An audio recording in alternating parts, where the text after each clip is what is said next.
पूरी नाग जाति को खत्म करूंगा। उन्होंने एक महायज्ञ शुरू किया, सर्प यज्ञ।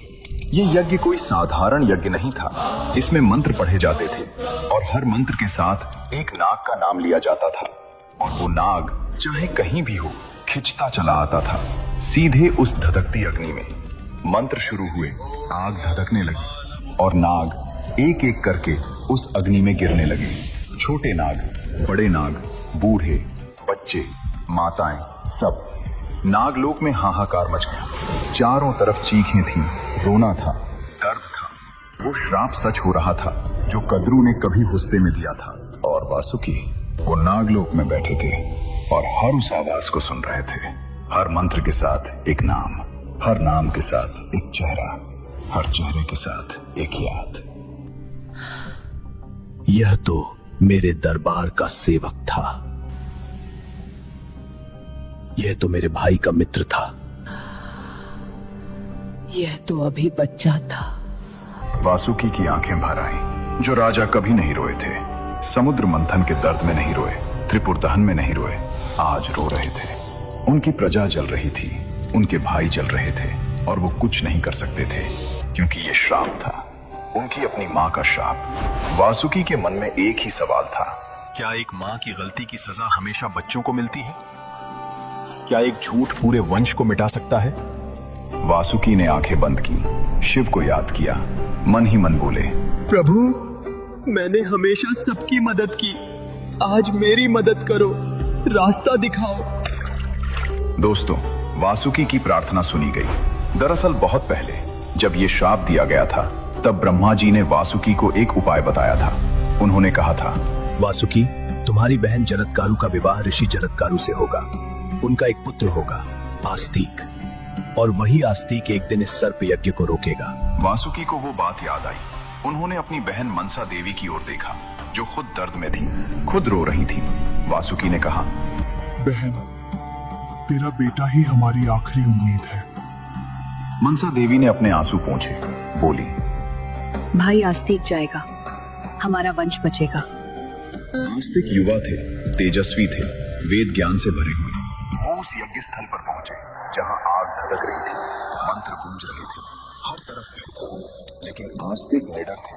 उन्होंने वहां वेदों का इतना सुंदर पाठ किया, इतने गहरे ज्ञान की बातें की कि राजा जन्मेजय स्तब्ध रह गए। जन्मेजय ने खुश होकर कहा, मांगो, जो चाहो मांगो। आस्तिक ने एक पल भी नहीं लिया, बोले, राजन, यह यज्ञ रोक दीजिए। जन्मेजय के मन में द्वंद्व हुआ, लेकिन वचन दे चुके थे, वचन से पीछे नहीं हट सकते थे। यज्ञ रुक गया, नाग जाति बच गई।